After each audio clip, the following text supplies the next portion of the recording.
What crime did Asaf and Naila commit in the Kaaba that Allah punished them so painfully?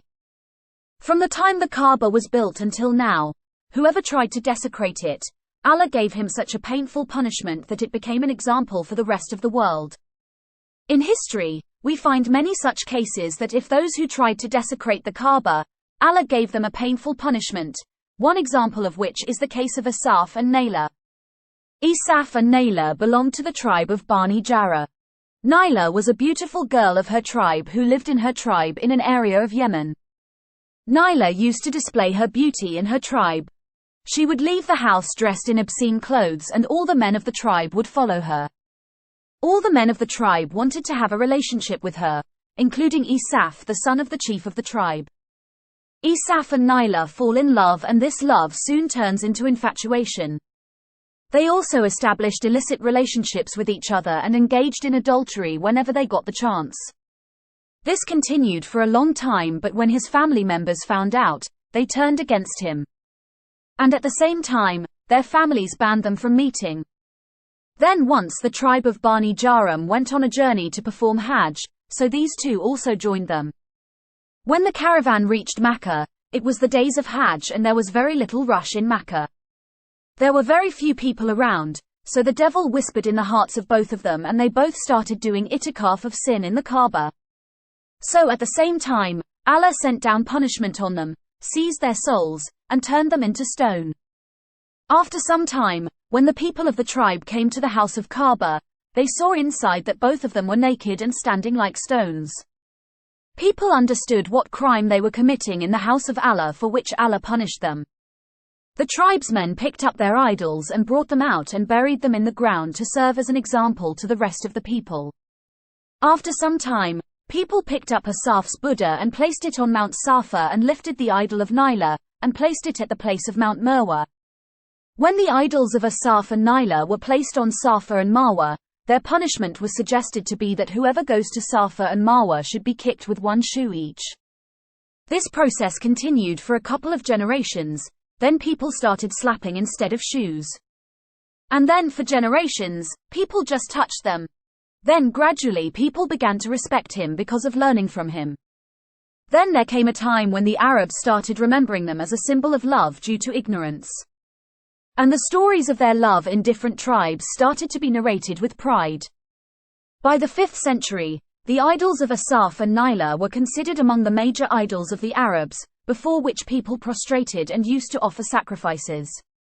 During the time of Muhammad, when he conquered Mecca, he destroyed all the idols in Mecca, including the idols of Asaf and Naila. He used to break the idols and used to say that the truth has come and falsehood has disappeared. Indeed, falsehood had to disappear. You even cleansed the Kaaba of idols. It is clear from this that the people kept the idols of Asaf and Naila in rows as a sign of warning, but Satan misled them into worshipping them. The story highlights the consequences of indulging in immoral and sinful behavior, especially in sacred and revered places. It serves as a reminder that actions have consequences, and those who violate the sanctity and engage in immoral acts will face punishment eventually.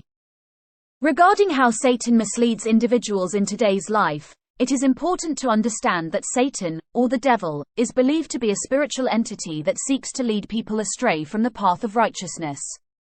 In Islamic teachings, Satan is considered an adversary who tempts humans towards sin and wrongdoing. In our modern world, Satan's influence can be observed through various means. Temptation. Satan tempts individuals by appealing to their desires and weaknesses. He encourages people to engage in unethical or immoral behavior, such as lying, cheating, greed, or indulging in sinful activities. Distortion of values. Satan promotes the distortion of moral values and ethical principles.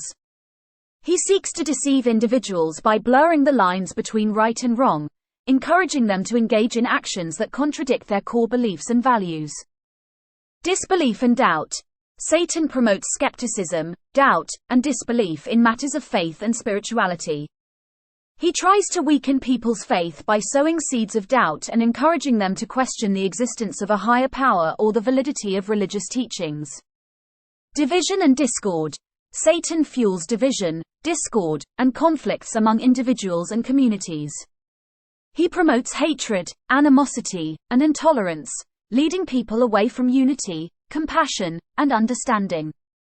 To protect oneself from Satan's influence, Islamic teachings emphasize the importance of seeking knowledge, maintaining strong faith, and adhering to moral and ethical principles.